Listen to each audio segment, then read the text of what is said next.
ভাদ্র মাসের কৃষ্ণপক্ষের একাদশী হল অন্নদা একাদশী বা এই একাদশী অজা একাদশী নামেও পরিচিত। 19শে আগস্ট এই একাদশী সবাই ব্রত পালন করবে। তো এই একাদশীর যে মাহাত্ম্য, প্রত্যেকটা একাদশী মাহাত্ম্য কথা ছাড়া কিন্তু পরিপূর্ণতা লাভ করে না। সেহেতু আজকে আমরা জানব এই অন্নদা একাদশী বা এই অজা একাদশীর মাহাত্ম্যের কথা। তো চলুন দেরি না করে শুরু করা যাক অন্নদা একাদশীর মাহাত্ম্যের কথা। রাজা হরিশ্চন্দ্রের কাহিনী। একাদশী মাত্রই পরম পবিত্র এক ব্রত, সকল ব্রতের মধ্যে সর্বশ্রেষ্ঠ ব্রত। একইভাবে অজা একাদশী বা অন্নদা একাদশী অত্যন্ত গুরুত্বপূর্ণ একটি একাদশী তিথি। যারা ওই তিথি পালন করবেন বা করেন তাদের জন্য এই ব্রতের মাহাত্ম্য শ্রবণ করা অত্যন্ত জরুরি বটে। কারণ একাদশী মানে শুধু উপবাস নয়, বরং একাদশীর মাহাত্ম্য এবং সংশ্লিষ্ট তিথির মাহাত্ম্য বর্ণনা করা ও শ্রবণ করাও কিন্তু একটা গুরুত্বপূর্ণ পবিত্র কাজ। ব্রহ্মবৈবর্ত পুরাণ মতে ভাদ্রবতী কৃষ্ণপক্ষীয় তথা ভাদ্র মাসের কৃষ্ণপক্ষের একাদশী তিথিকে বলা হয় অন্নদা একাদশী। এখানে এই একাদশী ব্রতের মাহাত্ম্য বর্ণনা করা হয়েছে। পাণ্ডব শ্রেষ্ঠ সম্রাট যুধিষ্ঠির বলেন, হে কৃষ্ণ, ভাদ্র মাসের কৃষ্ণপক্ষের একাদশীর নাম কি? এই একাদশী ব্রতের মাহাত্ম্য কি এবং কি করলে এর ফল আপনি পাবেন? অনুগ্রহ করে আমাকে এই জ্ঞান সবিস্তারে বলুন। কৃষ্ণ বলেন, হে রাজন, হে পাণ্ডব শ্রেষ্ঠ, আমি সবিস্তারে ভাদ্রবতী কৃষ্ণপক্ষিয়া একাদশীর কথা বর্ণনা করছি। আপনি একাগ্র চিত্তে শ্রবণ করুন। একাদশী মানে কিন্তু শুধুমাত্র না খেয়ে থাকা কিন্তু নয়, মনোযোগ সহকারে কিন্তু আপনি এর একাদশীর মাহাত্ম্য শ্রবণ করবেন। ভাদ্রের কৃষ্ণপক্ষিয়া একাদশীকে বলা হয় অন্নদা বা অজা। এই তিথি সর্বপাপ বিনাশিনী। যিনি শ্রীহরির অর্চনে এই ব্রত পালন করেন তিনি সর্বপাপ মুক্ত হন। এমনকি এই ব্রতের নাম শ্রবণেই রাশি রাশি পাপ বিদূরিত হয়ে যায়। হরি বল। এই ব্রত প্রসঙ্গে একটি পৌরাণিক ইতিহাস রয়েছে। আপনার জ্ঞান পিপাসা নিবারণের জন্য আমি সেই পৌরাণিক কাহিনীটি বর্ণনা করছি। এই ইতিহাস শ্রবণ করলে আপনি অজা বা অন্নদা একাদশীর গুরুত্ব ও মাহাত্ম্য আরও গভীরভাবে বুঝতে পারবেন। অতি প্রাচীনকালে কৌশল রাজ্যে অযোধ্যায় রাজা হরিশ্চন্দ্র নামে এক নিষ্ঠাপরায়ণ সত্যবাদী চক্রবর্তী রাজা ছিলেন। তিনি ছিলেন যেমন দাতা তেমনি ধার্মিক এবং সত্যবাদী ছিলেন। রাজার কাছে কেউ কখনো কিছু চেয়ে কিন্তু কখনো খালি হাতে ফিরতেন না। তিনি সবসময় তাদের চাওয়া পাওয়া পূর্ণ করতেন। শীঘ্রই তার এই দানের কথা সমগ্র জায়গায় ছড়িয়ে পড়ল। একদিন দেবরাজ ইন্দ্রের সভায় বশিষ্ঠ মুনি রাজা হরিশ্চন্দ্রের দানশীলতার কথা বর্ণনা করছিলেন। এ সময় ঋষি বিশ্বামিত্র রাজা হরিশ্চন্দ্রের দানের সুখ্যাতি শুনলেন। ঋষি বিশ্বামিত্রের ইচ্ছা হলো তিনি রাজা হরিশ্চন্দ্রের দানশীলতার পরীক্ষা নেবেন। একদা বিশ্বামিত্র তার 5 জন অপ্সরাকে ফুল তুলতে পাঠিয়েছিল। তারা ফুল তুলতে গিয়ে গাছের ডাল ভেঙে ফেলায় বিশ্বামিত্র রেগে তাদের সেই গাছের সাথে বেঁধে রাখে। সেই বনে রাজা হরিশ্চন্দ্র মৃগয়ার জন্য আসেন। তিনি এসে তাদেরকে ওইভাবে দেখে তিনি তাদের খুলে দেন। বিশ্বামিত্র এসে দেখে যে তার সেই 5 জন অপ্সরা নেই। তখন তিনি রেগে যান এবং রাগে গজগজ করতে ধ্যান বলে সব কিছু দেখে নেন।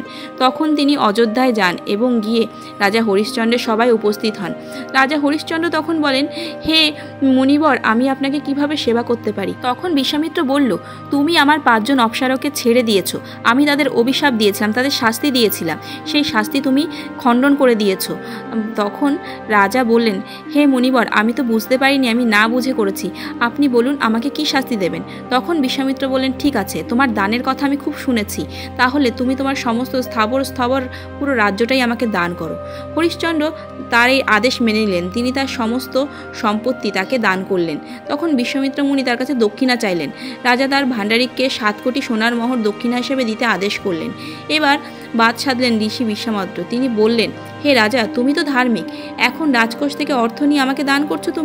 তুমি তো এই সমস্ত কিছু আমাকে দান করেছো, তাহলে তুমি কিভাবে এটা দেবে আমাকে? তোমার সমস্ত কিছু তো এখন আমার। এই মুহূর্তে তোমার কাছে কিছুই নেই। তুমি এই মুহূর্তে তোমার রানী শৈবা, তোমার পুত্র নিয়ে তুমি এই রাজ্য থেকে প্রস্থান করো এবং আমার দক্ষিণার বন্দোবস্ত করো। তখন সেই কথা মতো তিনি সেই রাজ্য ত্যাগ করে চলে গেলেন। সেখান থেকে তিনি তার স্ত্রী এবং তার সন্তানকে নিয়ে গেলেন এবং এক কাঠুরিয়াকে তাদের এক ব্রাহ্মণ বেশে বিক্রয় করলেন। তারপর তিনি নিজেকে এক শ্মশান চণ্ডালের দাস হিসাবে বিক্রয় করে দিলেন। এর থেকে যে অর্থের আগমন হলো তা দিয়ে তিনি ঋষি বিশ্বামিত্রের দক্ষিণার অর্থ জোগাড় করলেন এবং সেই অর্থ তিনি নিয়ে সে ঋষি বিশ্বামিত্রকে তখন দান করলেন। তাহলে বুঝুন রাজা হরিশ্চন্দ্র কতটা ভালো মনের মানুষ। তখন তিনি তার সুখের জন্য যত সহস্র দাস দাসী ব্যস্ত নিয়ে দিন কাটাতো, এখন তিনি একজন সামান্য শ্মশান চণ্ডালের দাস। কতটা বড় মনের মানুষ হলে তিনি এমন করতে পারে। শ্মশানে তিনি ডোমের কাজ করতেন।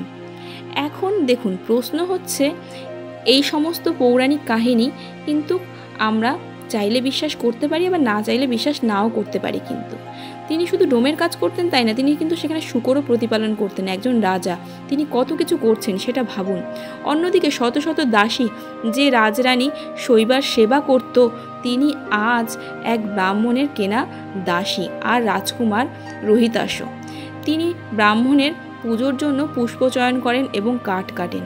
ভাবা যায়, একসময় রানী, এখন একজনের দাসী। কিন্তু হায়, এর চেয়েও নিষ্ঠুর পরিস্থিতি এগিয়ে আসছিল রাজা হরিশ্চন্দ্রের জীবনে। একসময় রাজা হরিশ্চন্দ্রের পুত্র সে ফুল তোলার জন্য জঙ্গলে গেল, পুষ্প চয়ন করছে। এমন সময় রাজকুমার রোহিতাশ্বকে এক কালসর্প দংশন করল। রাজকুমার ঢলে পড়ল মৃত্যুর হিমশীতল কোলে। রাবি শৈবাও তার জগৎ অন্ধকার দেখলেন।